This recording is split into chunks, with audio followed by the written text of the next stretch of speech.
Towards the end of 2020, I had the wonderful opportunity of sitting down with my daughter, Meg Rowland, who had just finished writing her first teenage fantasy novel. Her book has taken a little over 4 years to create and is called The Unwanted Heritage. Meg was at the stage of sending the manuscript off to different editors, getting feedback on what she needed to do to get the book ready for publication. Meg also gave us an insight into her personal life and her motivations for starting the book in the first place. She also selected 5 songs and gave us her reasons for selecting the ones she chose. I really hope you enjoy listening to me interviewing my daughter as much as I enjoyed making it with her. Hi Meg, welcome. Hi, thank you. Thank you for having me. I want to chat about your book, but I want to do it a bit later. I want to find out a bit more about you to start with and how you became interested in writing. How long have you been working on it? I said 4 years in the introduction. Is that right? It actually might be a little more than 4 years. I began writing it when I was 12 and I'm almost 18. So a bit more than 4 years. It has been a long time in the making. Okay, so you were born in the Wollongong area of New South Wales, but you spent a lot of your early years living on a small family farm in Goulburn, also in New South Wales. I did. Do you have fond memories of living on a farm? Was it an exciting place to live? I don't remember much from those early years because I was so young. I don't know a lot of people that do remember memories from so young. But so how old were you when you moved to the farm? A few months old, around 1. Okay. And we moved when I was 3 or 4, when my sister was born, or after my sister was born. But I definitely am grateful I got to have that experience, and I used to want my kids to have that experience, but I understand how much hard work it is to maintain a farm, and my parents did very well on that front. But I think it has shaped me as a person to be able to experience that from such a young age. Now, you had an incident on the farm. I mean, you had a bit of a love for all animals, but yes, some of them didn't really have a love for you. Can you tell me about the incident with the ram? Yeah, this is only from what I've been told. Of course, I don't have a memory of it happening, but I do remember wanting to go see my horse, and we had a horse called 𝗬𝗄𝗄𝗃. And he used to live, from what I remember, past our sheep field because we had sheep. But what I'm told is he lived amongst them. So instead of going the safe way around, like I was told, around the back, I thought it was a good idea to jump straight through and just shoot through the middle quicker. And I jumped over the fence into the sheep paddock, and I was bucked by one of the angriest sheep. And yeah, at the time, I remember the horse standing in front of me as kind of a protection thing, even though that probably isn't true from what I've been told, but that's how I remember it. Now, the sheep, or the ram, broke your collarbone. Yeah, I came out of it with a broken collarbone, and my mum tells me that she was trying to keep me conscious through the way to the hospital. I'm guessing that's where we went, and I was just covered in blood. I had lots of cuts on my faces, and I split my head, and yeah, so that was the damage that was done. That sounds frightening indeed. Do you have any do you have nightmares about it? Is it something that's in your memory at all, or did it all happen too young? No, I think it all happened too young. Whether I did have trauma would have been much early on, because I don't even recall the event happening now, and so it doesn't affect me as a person. Sheep is something I probably will never go near personally. They can just live their own. I'm not going to go near them or bother them, but besides that, it doesn't affect me or my mentality whatsoever. So you don't think you'd become a sheep farmer? You wouldn't have your own farm? That career is just that's not something I'm going to go do. Not now, not anymore. The reason I ask is your first song choice. It's called "Scared of the Dark" by Lil Wayne and 𝘀𝗏 and 𝘃𝗃𝗃 Temptation. Are you scared of the dark? Yes, I have always had a fear of the dark, and it's not something I like to admit to a lot of people because when I was a kid, it was something that everyone made fun of. You know, you're scared of the dark, you're a little wuss.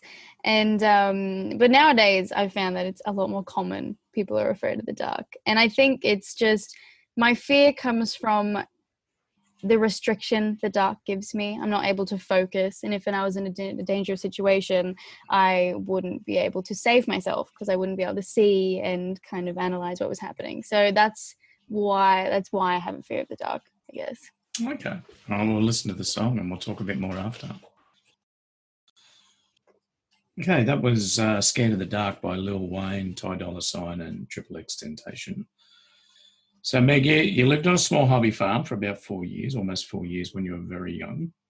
You enjoyed the farm animals, but you had your collarbone broken by a ram and protected by the family's pet pony, so that's pretty remarkable. Yeah, that's it. So you moved back to the Wollongong area after your sister was born? Yes. I believe that's when we moved into the house that I live in now. When my sister was born. Okay. Is it a big house? Is it a big property? Do you have animals where you are? I would say it's quite big. I think it is a lovely size. We have a 2-story house, and I'm very fortunate to be able to live in such a great house. We're constantly renovating, but who doesn't nowadays? We have chickens out the back. We've had quite a few, and unfortunately, a few have passed, and we just bought 2 more recently. And I have a dog, and my sister has a cat. So, and fish. She loves her fish. Those are the animals that we have. Okay, not relating to the farm, but close enough. But still with some farm animals, some chickens. Yes, taking that piece with us from Goulburn. Now, that was when you were around 4 or 5 years old, and, you started writing a book when you were 12. What happened in between? Did you have a fairly typical childhood? Did you enjoy writing when you were younger? I would say I had a fairly normal childhood, living in the suburbs and, going to a Catholic school. I think I picked up writing around year 4, so I would have been about 8. And I tried writing in my spare time while I was at school, and the teacher I had at the time actually was the person who shot down my writing dreams, and I'm sure not intentionally, but she basically told me that it was a waste of time and I should focus on something that will benefit my future. And so I kind of stopped writing until I got back into high school, when I had another teacher who basically told me that I had potential and I had talent, and that it was a gift and I should really work on that. So that got me back into writing, from being like, I never want to write again, from year 4. As a child, did you do like stage plays for family and friends and things like that? And if you did, were you the script writer? Did you try and organise the creative content? Yeah, I used to want to do plays with my younger sister all the time, and I would write the script and have like, oh, we need to do this and then this. And I was a big drama kid, so I loved just creating that world and just living in it. And I had a dream of becoming a movie writer and a director as a child. And my whole family would put on plays, and they could be, dumb or stupid or silly, but it was still fun to live in that kind of realm just for 5 or 10 minutes. Did you like make up your own songs as well, or? Yes, I was a imaginative child. I did make songs. Not that they were any good, but I tried. I definitely tried to be a songwriter. And would you say you're an emotional person? Are you like a sensitive person? I used to be. I used to be a very sensitive and emotional person, and not that that's a bad thing. But as I grew older, I kind of grew out of that, and now I'm more robotic than ever. Really, I don't show emotion like I used to. I don't. Yeah, I'm not as sensitive anymore.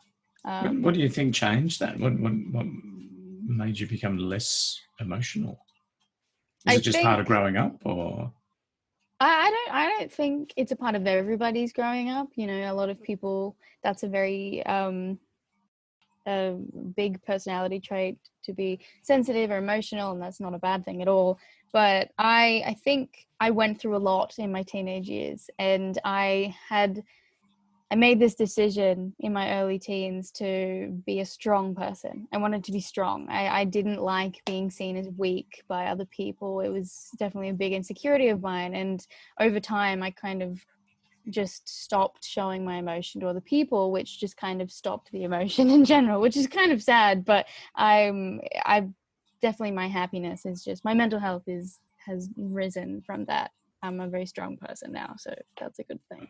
It's good. So your next song, "Emotion" by 𝗀𝗲𝗯𝗀, is that? Tell us a bit about that. Is that a special place for you, or? I do. I love his instrumentals. He is an extremely talented guitar player, and I found his music a while ago when I got back into writing after I stopped for a little bit, and instrumental music was just something that obviously just got the gears working in my head. So this was my favorite song out of the album that I used to listen to, and that's why I chose it. Hi, welcome back. You were just listening to "Emotion" by 𝗀𝗲𝗯𝗀𝗀. Meg, what's the planned title of the book? Has it got a title? It does. It does. The title is The Unwanted Heritage, and I have dreams of it being part of, you know, a series of books, but at the moment I just have to focus on the one and keep my head forward. But that is the title. And what made you decide to write it? I mean, what was the personal motivation behind starting a book like this? Is it something you wake up one morning and said, "I'm going to write a book," or is it something you sort of planned over a longer period of time?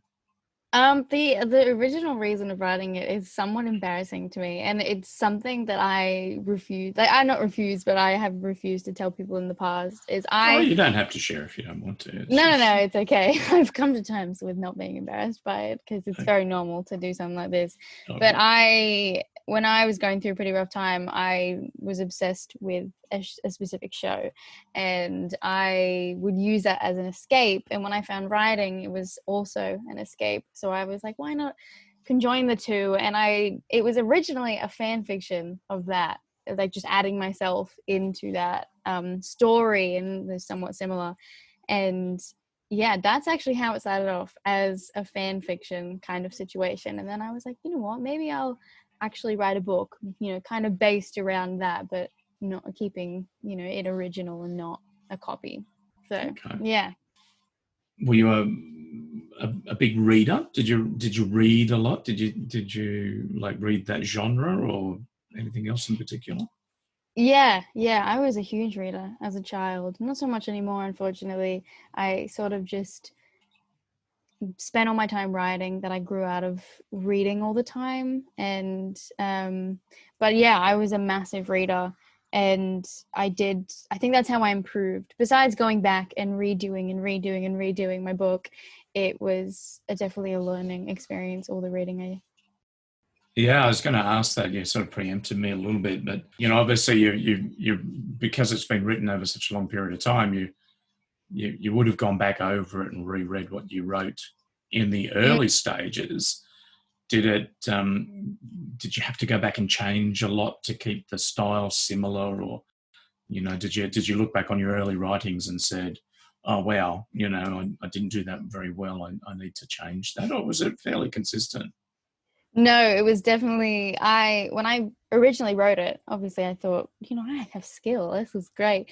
And I wrote most of it, and I'd write little scenes here and there, and I stopped for about a year or two, and I returned and I looked at it and I was like, oh, this is awful. And I just was appalled. So I went back and I redid the whole thing, and I wanted to steer it away from being a fan fiction to being its original story. So it's definitely changed drastically since my first draft. And even now, why I talk to editors and get opinion and feedback, it still is changing drastically all the time. Oh, okay. Yeah. And changing all the time, but you sort of, it's not a finished book yet, but you've finished the manuscript and have sent it off to people for editing or review, I guess. Did you have a lot of help from external sources like editors or? I have. I never used to want to, because I'm very much a person who likes to do things myself, and I don't like help from other people. But I decided that I want this to be good. Like, it won't be perfect to my standards, but I want it to be good enough to catch the eyes of a publisher, or at least catch the eyes of a few people that might want to read it. And so I decided on, you know what, I'll invest in an editor. And my nan actually read the book. She was the first person to, and gave me some feedback, and then my sister did. So after that, I was handing it out to be read by people that would give me an outside opinion. And yeah, they definitely have shaped the story a lot, especially the line editing and all of that. Obviously, you know, these editors and everything, you have to pay for their services. Is this something that you think would prohibit other people from doing the same thing, or is it not overly expensive? Is it affordable? It depends really who you go to. Obviously, any editor will have different price ranges, but they'll all be pretty similar. Because you get to work with them when you talk, when you email an editor, and they'll give you suggestions on, well, I'll do this and then you do that, and you're working together, not really somebody just doing it all for you. So the price can range from, if you give them a section of the book, it'll be, you know, reasonably priced, sort of, or if you give them the whole thing, again, it will be obviously a lot more expensive. And I wouldn't say it's cheap to go through an editor, but it is, you know, if you're willing to pay, it's definitely worth it. Good. Okay. Well, we're going to listen to your third song now. So, His Theme by 𝗬𝗏𝗄𝗏. Why did you choose this one? This song is from actually a game that I used to play, and called Undertale, and it's actually my ringtone. It's something, it's a song that always sparked like an emotional reaction in me, and it's something that I absolutely love. And yeah, this little tune, it's a little instrumental tune, has always helped me writing. What's your connection with that song? What do you like about it? Just the beat, or does it have some other meaning? Well, when my brain kind of works, if a game or a show or a movie strikes, you know, something emotional within me, it's something I think about a lot. And any soundtrack or song that comes from it is going to be something that sparks the same emotional reaction, whether it be, you know, happiness, but it's usually not. It's usually pretty sad. And that song, it just, yeah, it's a nice beat, but that game was something I loved and played all the time, and that song in particular was always connected to such emotional scenes. So yeah, that song, it just reminds me. Oh, okay. We're having the emotion theme, because your second song, of course, was emotion. So does emotion play a big part in your creative pursuits? Is it something you sort of need a certain level of emotion or different emotions to write? Yeah, I definitely relied heavily on emotion to write when I first began, because I was going through such a hard time. It was an emotional escape, and I just poured my heart and soul into scenes and little, you know, short stories in my book in general. And so my first song and my second song are both songs that I listened to a lot when I was going through that. And so they would spark that emotional reaction, so I could write better and I could pour that all into my writing. Okay. So it definitely did. Nowadays it doesn't as much, and I kind of rely heavily on skill, just because I did get out of that part of my life and I've gotten a lot better. So, yeah. But yeah, it definitely did in the beginning. Now, it's quite a long book. How long is it? Is it longer than the average, or? Well, I'm told that usually for the first and for my genre, the young adult fiction, it is usually like 80,000 words, maybe less. And originally mine was about 130,000 words. It was. Oh, It right. was So quite a bit more, yeah. Oh yeah, and I finally cut it down to be now 95,000, 90,000, 85,000. So I've cut it a lot, and it's now the acceptable size, which is good. Were you constantly doing little bits of it, or did you pick it up and put it down when you were motivated? Or It wasn't a constant thing. In the beginning it was, because I wasn't going to school as much, and when I wasn't attending classes, so that's all I had. That's all I was doing every day through year 8. And then when I got to year 9 and year 10, I completely dropped it, and I didn't go back because I was getting better, and I didn't want that association with my past to come back to me, and I wanted to heal. And then so last it in year, itself was causing an emotional part, like an emotional response in you. It was. It was definitely a big reminder of what I went through. And so reading it or going back to it was definitely not helping my healing process at all. So I had to drop it for that 2-year period. So did you feel like giving it up completely, or it was a conscious decision just to have a break? I did. I didn't feel like giving up writing completely, but that book in general, because it started from such pain, I was genuinely thinking of never going back to it again. I didn't want to. But when I did heal, and I got a lot better, I was like, you know what, maybe I'll go back to it. And I just got so happy reading it, and I picked it up again, and I was like, well, I want to continue and pursue that.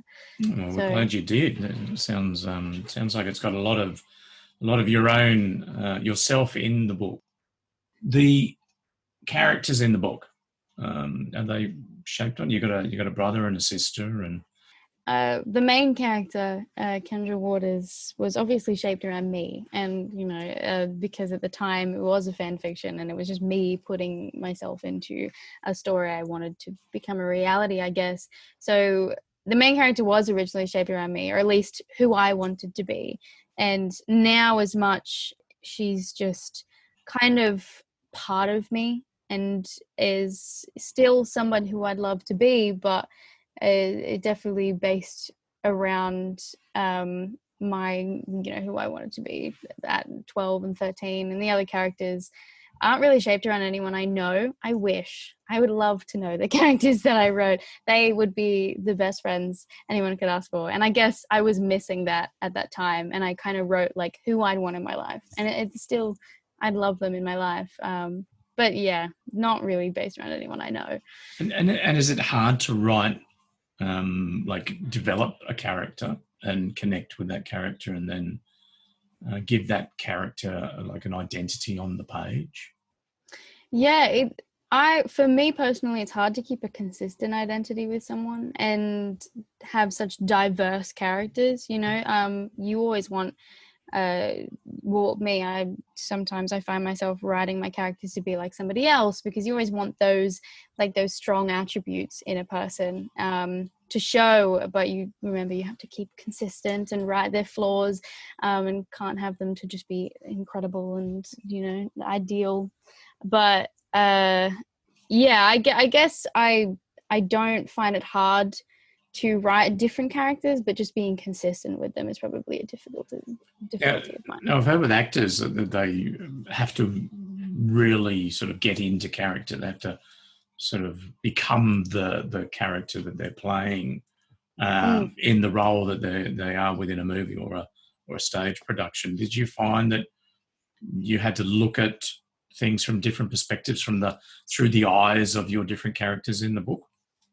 Well, when I used to do drama as in those years, and I actually was given an assignment to become somebody else, and I had to, for weeks, follow them around and ask them and watch them do things and copy them and copy how they spoke and how they acted. So that experience alone gave me a lot of it definitely assisted in creating other characters, because I had that experience of having to embody somebody else. And And even reading about different characters or watching movies, observing day to day, it's not hard to find, you know, inspiration on a character, basically.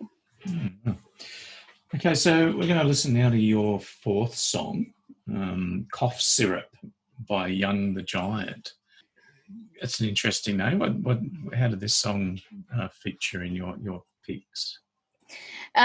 This song, actually, when I was in my healing phase, I found this song and I fell in love with this song because it just made me so happy and excited about life. And anytime I'd listen to this song and look out at things around me, it would just paint this beautiful picture and make me see things in rose-colored glasses. And so I have that happiness connection to this song. That's why I chose it. Okay, my guest today is Meg Rowland, a teenage fantasy writer, and we just listened to her fourth song choice, which was Cough Syrup by Young the Giant. Was that a song you played over and over again? You said you had a real connection to it. Yes, I definitely played it over and over and over again. I was obsessed with it at the time, and I don't listen to it as much anymore, which is sad. I should definitely start listening to that again, but I had it on repeat daily. Now, I remember listening to an interview with Douglas Adams, who was the author of 𝘂𝗵𝗃𝗀𝗃 Guide to the Galaxy, and he wrote obviously a number of other books as well, but he said that he would play the same song over and over and over again because it helped him focus. Do you find that music does that to you? Do you sort of get more creative and keep on track? Yeah, sort of. I guess when I write, I listen to instrumental music, which a lot of it just sounds the same anyway. So I feel like I don't have to put things on repeat. But I definitely need music. Music plays a big role in my inspiration. It allows me to be able to shut everything else out and focus on solely what I'm doing. And so, yeah, I wouldn't put the same song on repeat, but music definitely helps. Now, you've been on quite a journey. As you said, you've had some speed bumps along the way, not being able to go to school and things like that, which we won't go into that side of it. But your writing, has that helped you through those difficult times? Has it been like an assistant to you? In the beginning, it definitely was. In the beginning, it was a big escape for me. It was all I was really doing. But after a while, it was actually causing everything to kind of get worse because it was all I was doing was putting myself into a situation I'd rather be in. And it made that feeling of being lost and not satisfied even worse. So that's why I had to drop it to begin with. And when I just started focusing on myself and kind of striving for what I want and what I wanted life to be, I got a lot better and I was able to pick it up again. And now it's something I do because I started, and I feel like giving up that so much work that I put into it would be a waste, and I just want it out there and I want it finished. I still love writing, but motivation is something that's really hard for me. So but yeah. So it sounds like you've had, like, I suppose, a number of personal experiences from your writing journey. From that, you've obviously learnt more about yourself and more about the writing process and becoming an author in your own right. Have you got any advice for other budding authors out there? Are there things that you wouldn't do a second time round or would do a little bit differently? I don't regret anything I did with writing. And if I had to give advice to people as young as me, I don't know how much older people could learn from me, but who knows? I would say that just don't give up. No matter how hard it can get, because it can get hard and it can get repetitive, very repetitive. It's really important to just keep going, because if you are passionate about it, you want to keep going, and it is worth it in the end, and you'll see yourself change and progress, and it's definitely really rewarding in the end. But yeah, just don't give up. As hard as and repetitive as it can get, you need to keep going, and that's important. I think it's a perfect time to listen to your last song choice, which is actually "Don't Give Up" by Ronan Keating. Is that is this like a message to other people, or is this something that you felt that No, you're proud of yourself for not giving up?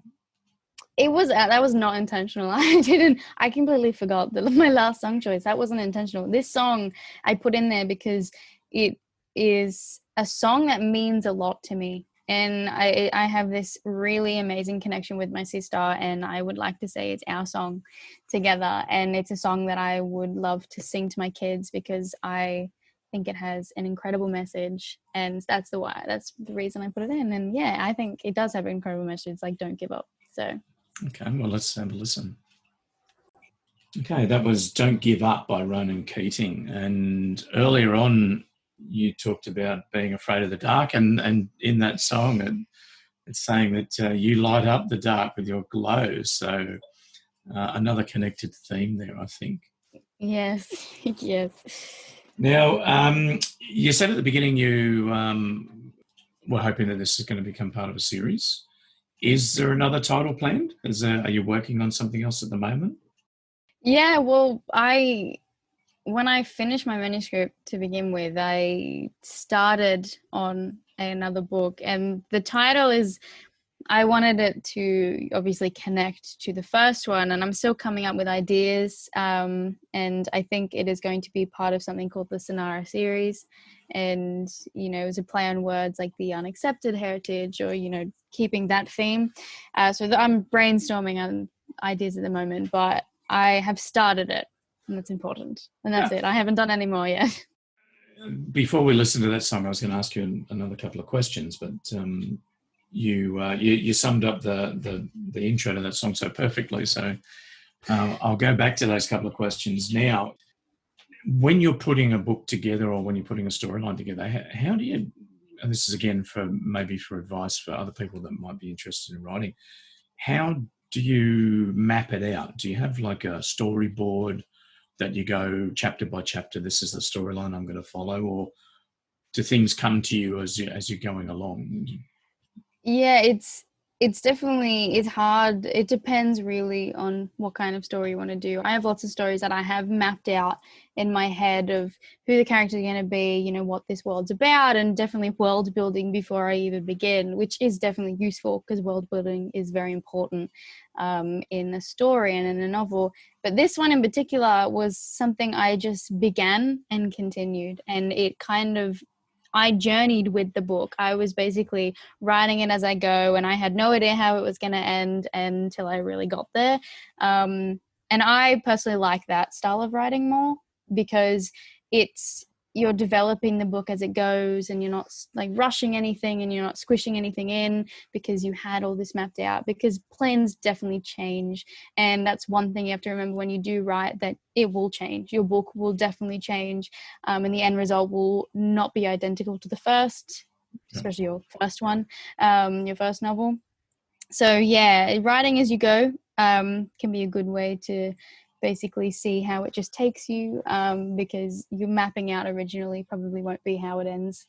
And writer's block, how do you deal with that? I mean, everybody says they would get writer's block from time to time. What's your strategy for?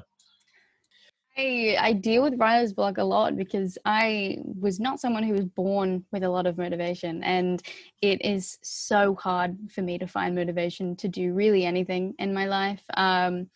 It's just not a personality trait that I kind of have. So writer's block, I do get a lot, and I used to learn that eating would help me kind of clear my mind. So that's what I do when I get writer's block. I eat, and then I'll just sit myself down and I'll read my book. When I get writer's block, I'll just read it from the beginning to the part where I'm up to, and then I'll be like, you know what, okay, now I know what I'm doing. Now I have a grasp on what to do.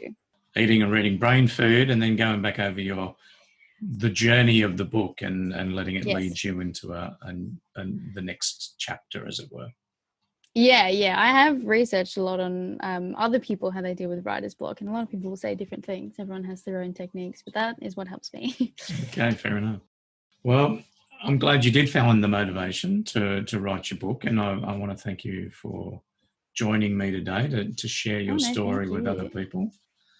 Now we can look forward to hopefully seeing this book out on the shelves next year if you find a publisher. Have you got a publisher lined up yet, or are you still looking? I don't know. I'm still looking. I'm still very much in the editing phase and talking to our editors at the moment. So hopefully next year. Hopefully next year. Well, if there's any publishers listening, then you can contact us and we'll put you in touch with Meg. Yeah. Meg Rowland, thank you very much for joining me today and sharing your journey with us and sharing your music selections. And good. Thanks for having me. It's our pleasure, and good luck with the book. Yes, thank you very much.